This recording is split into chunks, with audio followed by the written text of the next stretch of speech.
도기안입니다. 법원 경매 투자는 이미 대중화되고 있습니다. 하지만 누구나 투자의 전 과정을 완벽히 이해하지는 못해서 막연한 두려움을 가지고 있습니다. 그래서 준비했습니다. 도기안의 1:1 PT 법원 경매 실전 투자 과정을 준비했습니다. 많은 교육생들은 생각합니다. 나도 과연 혼자서 경매 투자를 잘할 수 있을까 하고 말이죠. 실제로 그렇습니다. 권리분석 교육만으로는 어림도 없으며 실제로 경매 실무 과정을 마스터했어도 실제 투자할 때는 당황하게 마련이죠. 아무래도 교육을 받자마자 바로 실전에 익숙할 수는 없으니까요.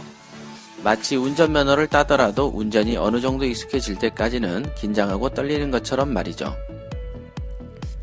하지만 이제 걱정하실 필요가 없습니다. 도기안의 1:1 PT는 교육생이 물건 검색, 시세 조사와 분석, 현장 조사, 낙찰 가격을 결정하고 명도를 하기까지 전 과정을 도기안과 함께 상담하고 분석하면서 진행하고 단계별로 문서 작성 요령도 배우게 되기 때문에 충분히 알짜배기 내용을 배울 수 있습니다. 1:1 PT는 저와 함께 진행되기 때문에 경매 투자의 자신감은 물론 투자의 성과도 보장받을 수 있습니다. 저와 끈끈하게 형성된 인맥은 여러분의 경매 투자 인생에서 결코 가볍지 않는 소득이 될 겁니다. 교육 과정은 저와 면담 후 투자 성향을 분석하며 우량 물건을 선택하고 낙찰된 후 명도까지 투자가 마무리되는 총 4개월 정도로 추정됩니다. 물론 약간의 시간 차이가 있을 수 있습니다. 도기안과 함께하는 1:1 PT는 법원 경매 투자자들 누구나에게 경매 실무를 터득할 수 있는 절호의 기회가 될 것입니다.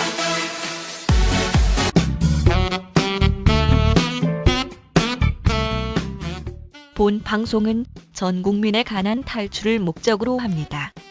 돈을 벌 수밖에 없는 확실한 재테크를 가까이 두고 엉뚱한 곳에서 애써 벌었던 돈을 날리는 어리석은 짓을 중단시키기 위해 만든 방송입니다. 법원 경매와 공매 지식은 물론 경제 상식을 주로 다루며 일방적 지식 전달이 아닌 쌍방향 소통을 중시합니다. 네, 안녕하십니까. 도기안의 경매왕의 도기안입니다. 오늘은 오랜만에 이제 그 이메일 상담이 와서 그거를 이제 그 교재로 삼아서 여러분들에게 답변을 해드리겠습니다. 한번 읽어 드릴게요. 진로 문제 때문에 이렇게 메일을 씁니다. 강원도 화천에 살고 있는 33세, 그러니까 30대 초반입니다. 군인입니다. 현재 미혼이고 월 250 정도의 월급을 받고 있으며 경매를 알고 투자를 시작한 지는 2년 정도 돼 갑니다. 상당히 이렇게 직업 군인이시면서 경매 투자를 하는 분들이요. 상당히 보기 드문 경우죠. 이제 공무원이면서 경매 투자를 하시는 분들을 제가 몇 분을 본 적은 있습니다. 물론 이제 프로페셔널하게 경매 기술이 늘거나 또는 경매 마인드가 깨지지는 않습니다. 이게 보면 마인드를 깨려면 그게 업으로 굳어져야 되는 것이거든요. 그런데 이게 보면은 직업이죠. 그러니까 현재 자기가 하고 있는, 자기가 이제 일을 해서 생계를 꾸려 나가는 하루에 온종일 그 일을 하는 그 직업만이 가지고 있는 성격을 벗어나기는 어렵다라는 것을 알 수가 있습니다.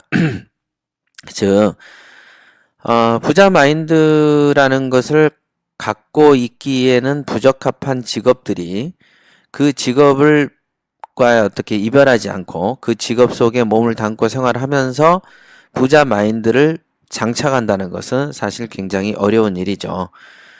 그건 너무 간단한 일이에요. 그죠? 땅에 관련된 일을 하면서 비행기에 관련된 얘기를 하면 알아듣지 못하는 것처럼 본인이 어떤 소속한 곳, 본인이 주로 생활하고 있는 어떤 생활 스타일을 벗어나긴 어렵습니다. 그래서 사실 이렇게 공무원, 즉 공직자로 계시는 분들이 어떤 거를 이제 이렇게 그것도 이제 어려운 투자죠. 법원 경매는요. 경매 투자를 이렇게 하는 것 자체가 상당히 드문 일 중에 하나입니다. 처음에는 아파트 하나를 낙찰받고 바로 매입을 하였는데 별로 수익을 얻지 못했습니다. 낙찰 가격을 높게 쓴 게 아닌가라는 생각도 했으며 매입대 가격을 조금 깎아준 게 아닌가라는 생각도 하고 처음이고 아직 배우는 단계이니 다른 또 아파트로 낙찰받자라고 생각을 하고 강원도 원주에 있는 아파트를 받았습니다.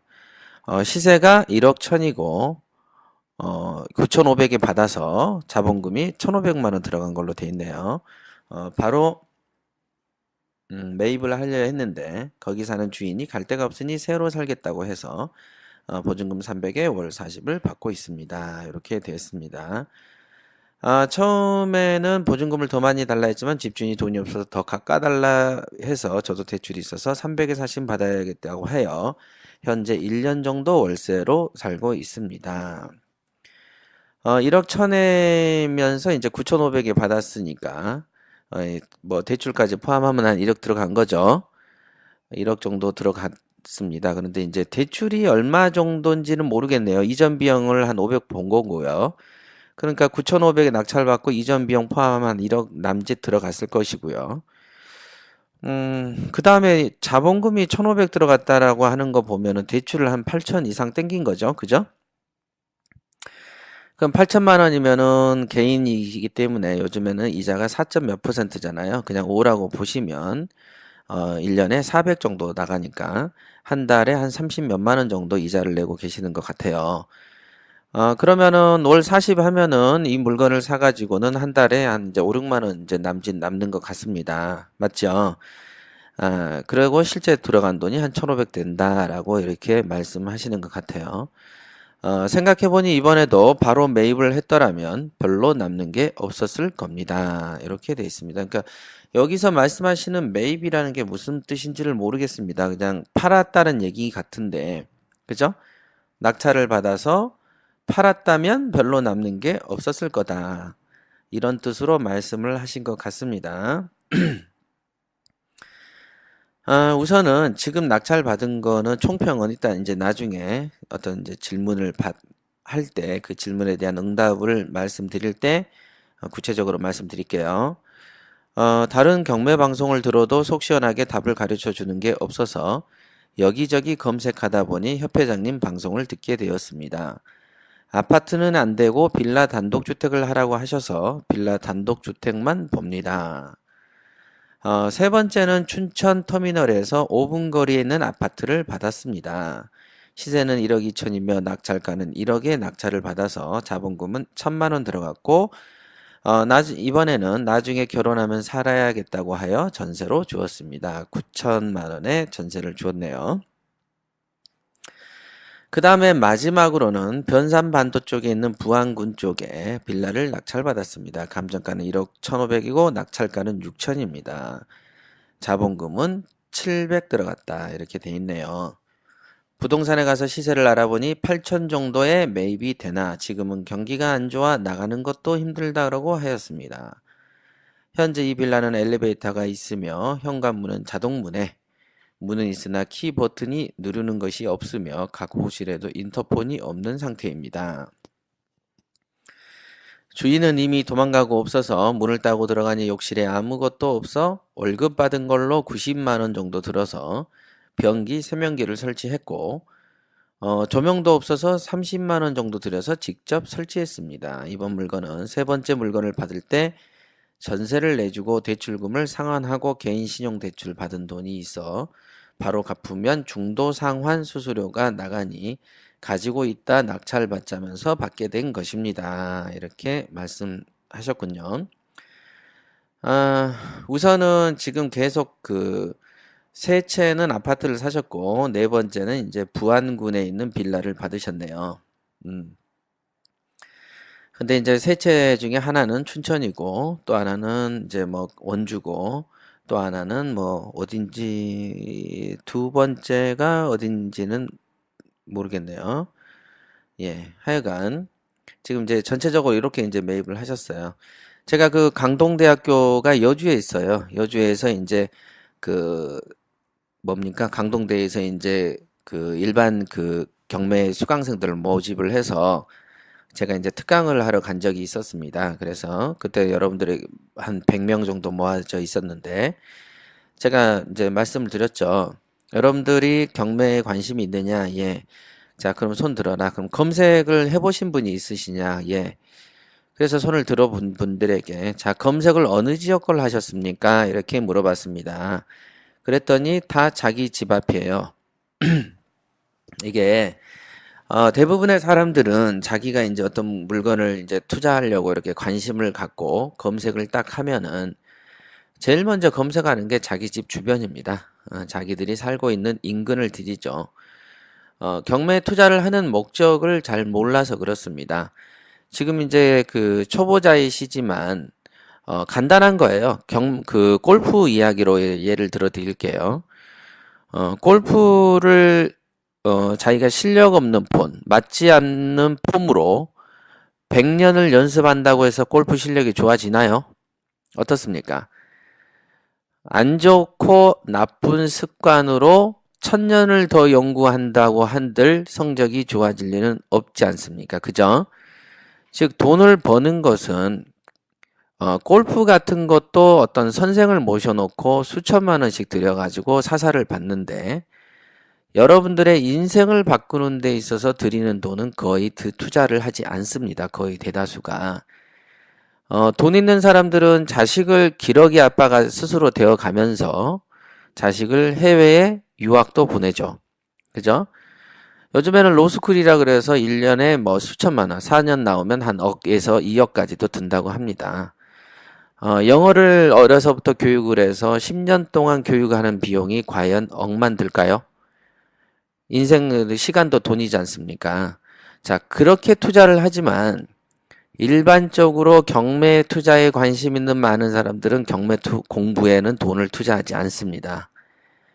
겨우 투자해봐야 권리 분석하는데 책 몇 권하고 인근에 뭐 몇십만 원, 크게 차이 나면 60짜리도 있고 저희 협회는 권리 분석이 20만 원 뭐 이렇게 합니다만은 물론 이제 염가의 교육을 하고 있습니다.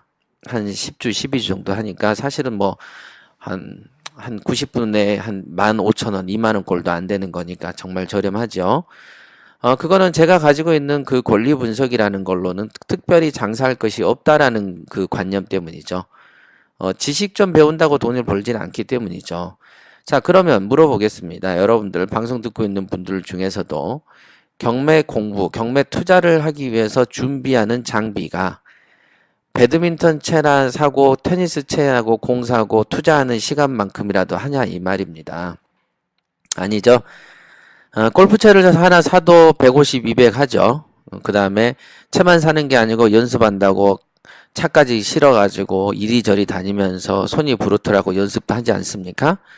그 다음에 골프 친다면서 7km, 8km씩 하루 종일 걸으면서도 웃는 낯에 땀 뻘뻘 흘리면서 집중력을 갖고 놀러 다닙니다. 그죠?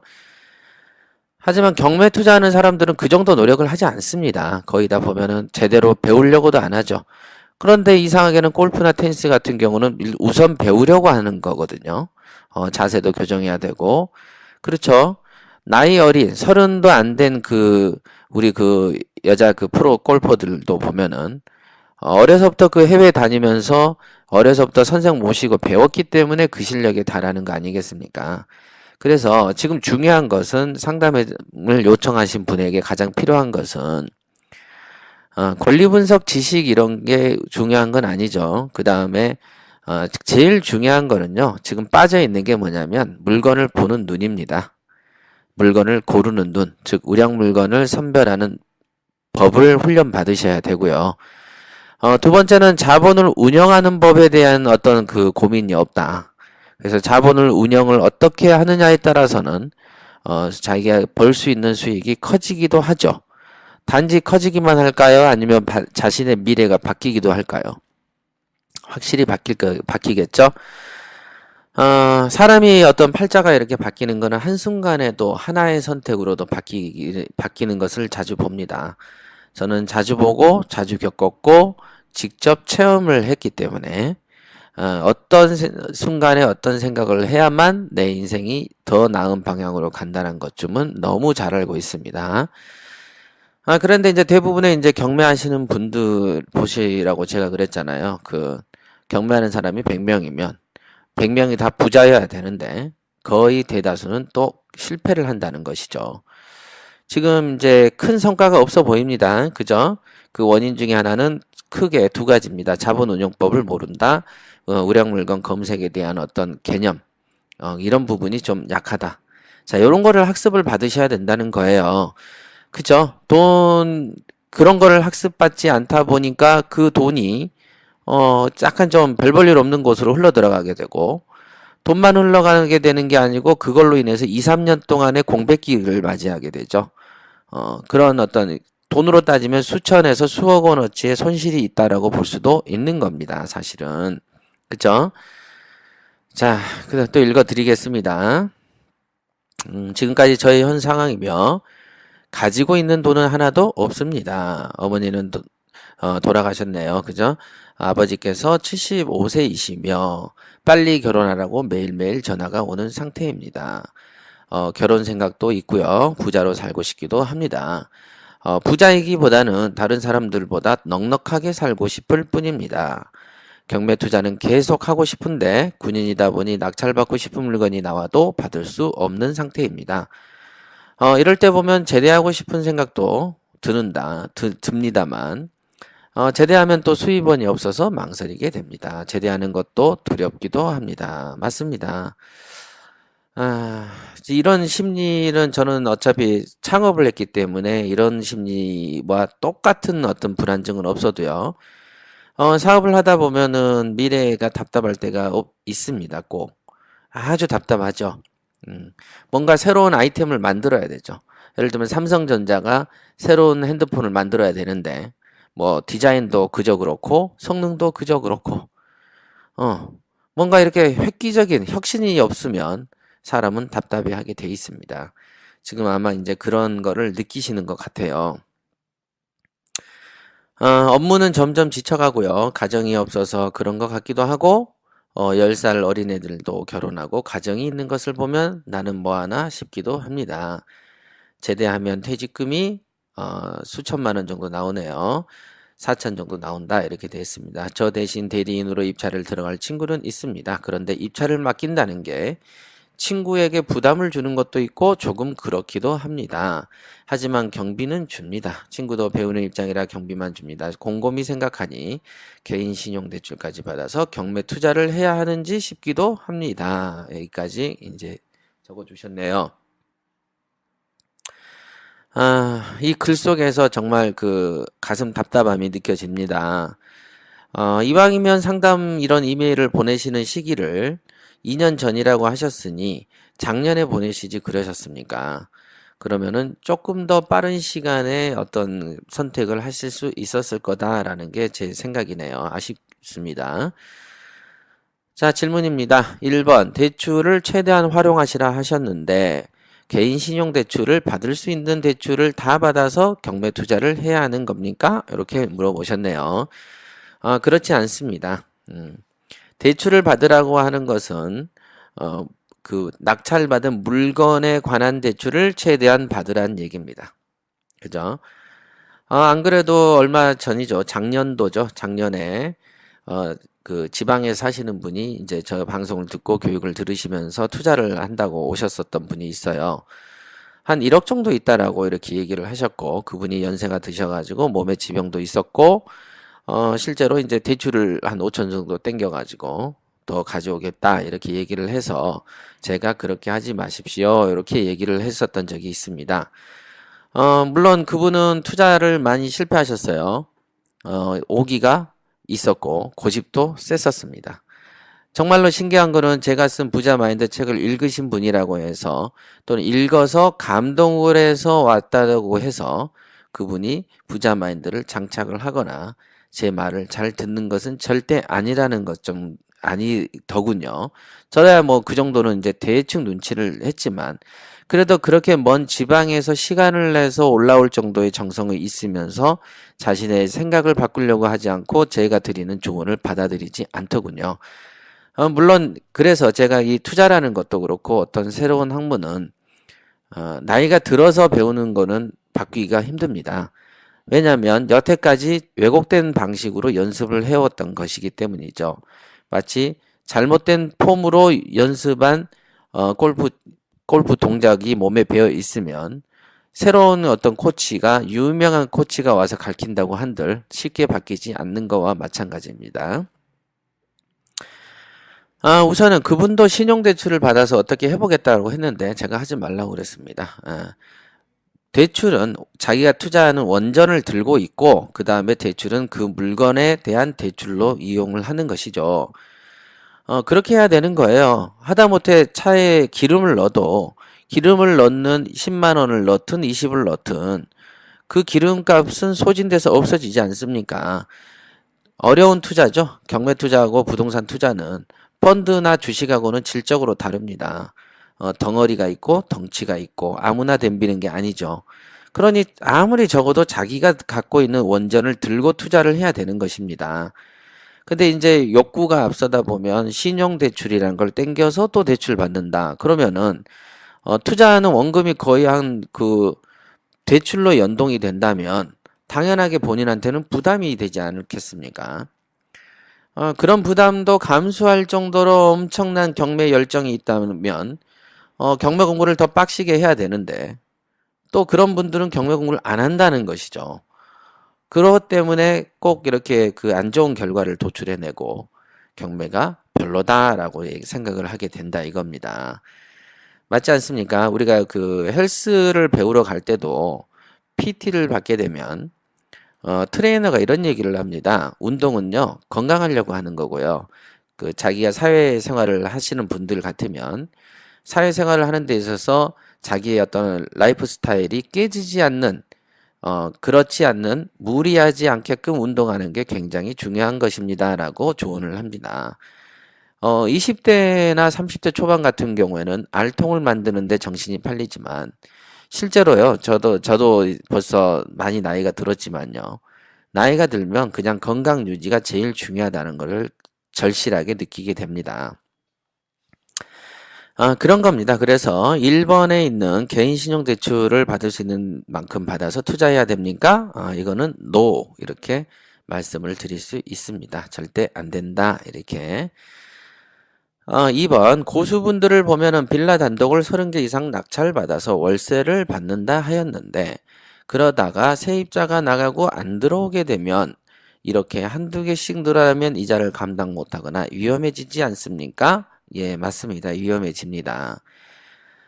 그래서 제일 중요한 포인트는 부동산의 어떤 도매 시장인 경매를 선택을 하셨을 때 제일 중요한 포인트는 안정성입니다.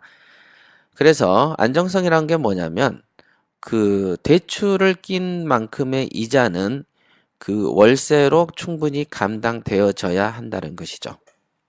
오히려 몇십만 원씩 남으면 더 좋겠죠. 예, 그런 것들을 잡는 게 좋습니다. 그리고 이렇게 세입자들이 나가고 안 들어오게 되면 이렇게 이제 됐지만 그래서 처음에 시세 조사를 하고 들어갈 때 어떤 그 입지를 보지 않습니까? 우량 물건이라고 우리가 선택을 할 때는 나름 입지를 봅니다. 그래서 경기에 영향이 탈 여지가 있다. 예를 들면 여기가 1000에 50짜리인데 경기가 좀 처져서 세입자들이 구하기가 어렵다. 그러면 한 1000에 35에 내놔버리는 것이죠. 그러면 또 들어올 사람이 있습니다. 즉 이것도 장사 아니겠습니까? 그죠? 그렇잖아요. 이번 여름이 너무 덥습니다. 그러면 소주, 맥주 잘 나가겠죠. 그죠? 근데 이번 여름이 장마만 우중충하게 됩니다. 그러면 해수욕장도 안 되고 나가던 시원하게 마시고 싶었던 맥주의 어떤 매출량이 소비량이 줄겠죠. 그런 거와 마찬가지입니다. 그런 건 대기업들도 겪는 증세고요. 세입자가 나가냐 안 나가냐 안 들어오냐 추가적으로 이런 문제는 우리가 지혜롭게 대처를 해 나가야 되는 것이죠. 그렇게 해서 돈을 버는 것이지 그냥 편하게 낙찰받는 걸로 돈 버는 게 종료된 것이라는 생각은 부동산에 대해서 아직 잘 모르셔서 그렇습니다. 그러니까 여기서 이자를 감당 못하거나 위험해지지 않습니까? 라는 질문에는요. 대출 이자만큼을 상회하는 월세 수요 있는 물건을 잡으셔야 된다 이겁니다. 근데 아까 보니까 대출 이자에서 뭐 아까 뭐 30인가? 300에 40 받았나요? 거기서 이제 대출 이자 빼버리면 크게 남지 않는 경우들이 더 많지 않습니까? 예, 이런 물건은 별로 비추가 되겠습니다. 그래서 우선은 그 위험해지지 않습니까? 이런 거는요. 자동차를 빗길에서 60km 정속인데 80km 밟으면 위험해지지 않습니까? 그러면 예, 위험합니다. 라고 그러면 어떻게 해야 안전합니까? 예, 60km로 조절하시죠. 이렇게 정답을 말해 드리지 않습니까? 그러니까 가능하면 하나하나를 받아 나가실 때 대출 이자를 상회하는 월세 수준이 나오게끔 잡으셔야 되고 또 지금 말씀드린 말씀을 스스로 궁금해 하신 것처럼 세입자가 나가고 안 들어오면 어쩌죠 하는 안 들어오는 확률이 높아지는 외곽에 잘 안 사면 되지 않겠습니까? 그죠? 그죠? 물론 너무 안정지향으로 오면은 세입자들이 이렇게 자기 생각에는 안 들어오겠지라고 했던 부분도 실제로는 세입자들이 원만하게 잘 들어올 수도 있는 자리일 수도 있는 거 아니겠어요. 그러니까 너무 안정지향 형태로만 가면 또 시야가 좁아져 버려요. 그래서 일정한 리스크를 즐기되 그런 금방 말씀한 걱정을 덜 수 있는 이제 그런 곳에 부동산을 매입하시면 되겠습니다. 3번 경매 투자는 지역 어디든 상관없이 투자하면 되는 겁니까? 가로 열고 물론 고려할 것은 고려한 후 이렇게 이제 질문을 하셨습니다. 지역 어디든 상관없이 투자하면 됩니까? 아닙니다. 저는 지역을 상관없이라는 표현을 쓴 바가 없죠. 그러나 경매 편견에는 종목, 지역, 금전에 대한, 금액에 대한 편견이 팽배해 있다라고도 말씀을 드려서 저 자신은 지역에 상관없이 투자를 합니다. 자, 지역에 상관없이 투자를 한다는 말이 지역으로 막 뻗어나가는 겁니까? 아니면은 어떤 그 수도권에 마땅한 물건이 없을 때 지역을 가란 얘기입니까? 어떤 얘기입니까? 그냥 지역으로 수도권에 좋은 게 있어도 지역으로 가란 얘기인가요? 아니죠. 예. 즉 지역에 상관없이 투자한다라는 말의 뜻을 정확하게 생각해 볼 필요가 있습니다.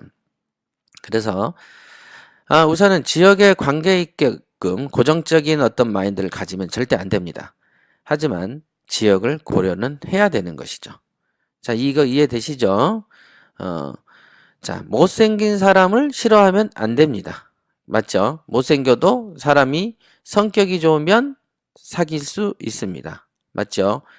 그런데 못생기지만은 너무 못생기어도 성격이 좋은지 나쁜지를 파헤쳐 가면서까지 겪어가면서까지 못생긴 사람하고 사귈 필요는 없는 것이죠.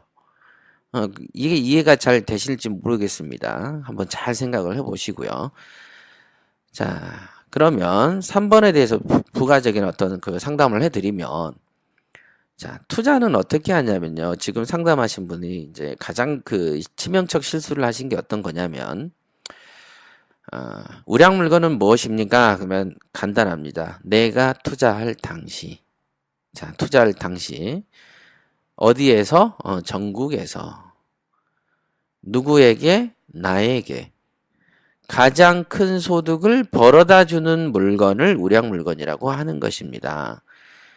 자, 그런데 대부분은 내가 투자할 당시 내 집에서 내가 가장 가까운 곳에서 내가 가장 좋아하는 구미가 당기는 물건을 잡는 것을 우량 물건이라고 생각을 한다 이거죠. 그러다 보니까 지역에 사시는 분들의 시야가 좁아지고 지역에 사는 분들은 경매를 하면 꼭 지역 물건만 합니다. 그래서 서울에서나 수도권에서 1억 가지고 어떤 물건을 할 거를 자기들도 1억 들여서 별 볼 일 없는 물건을 하기도 하죠. 그럼 서울 사람들은 어떨 때 지방에 할까요? 예. 서울에는 A라는 이득을 얻기 위해서 10개의 이득을 얻기 위해서 1억을 투자했다면 지방에 1억을 투자했더니 30개의 이득을 얻더라. 그러면 지방을 갈 수도 있는 거겠죠. 맞죠? 그런 겁니다. 그래서 항상 이 돈을 투자할 때는 전국에서 가장 그 돈이 쓰임새 있게 팔릴 수 있는, 쓰임새 있게 사용될 수 있는 곳을 찾아가는 것이 이 투자의 핵심 아니겠습니까? 그러니까 기업들이 해외에 법인 만들고 해외 투자하는 거 아니겠습니까? 그죠? 그래서 일단 이 투자의 기본적인 철학과 원칙을 너무 배우신 바가 없기 때문에 이런 어떤 실수, 너무 독고다이로 하는 것 자체가 결국은 이렇게 손실을 보는 겁니다. 그래서 이제 또 문제는 뭐냐면 지금 또 투자를 몇 번 해보시면 그 다음에는 또 자기가 어느 경험을 좀 갖고 있다 보면은 다른 사람의 경험과 어떤 얘기를 잘 듣지 않는 경향들이 생겨버린다는 거예요.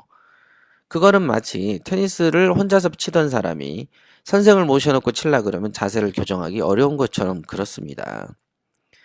그래서 자기의 어떤 몸을 소중히 여겨서 처음부터 제대로 된 선생한테 배우는 게 진짜로 중요한 거죠. 이거는 하다못해 운동선수도 그렇게 배웁니다. 그걸 잘 집중을 해보시고요. 4번. 앞으로 저는 어떤 식으로 나가는 게 좋겠습니까? 예, 우선은요, 첫 번째, 제대로 배우는 길에 투자를 하십시오. 그 다음에 두 번째는 어떤 판단을 할 때, 판단을 상의할 수 있는 일종의 멘토면 멘토, 상담을 도와줄 수 있는 사람을 지근거리에 두는 게 좋습니다.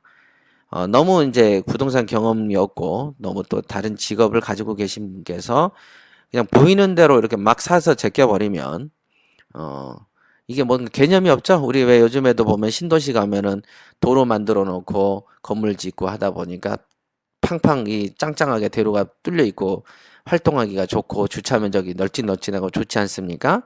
그런데 그런 개념 없이 자동차가 이제 생길랑 말랑할 때 집을 지어 놓으면은 길도 반듯하지 않고 삐뚤빼뚤하고 길도 좁아서 개발하기 힘들어지지 않습니까? 그런 것처럼 처음부터 계획적인 어떤 투자의 어떤 설계를 하셨어야 되지 않겠나.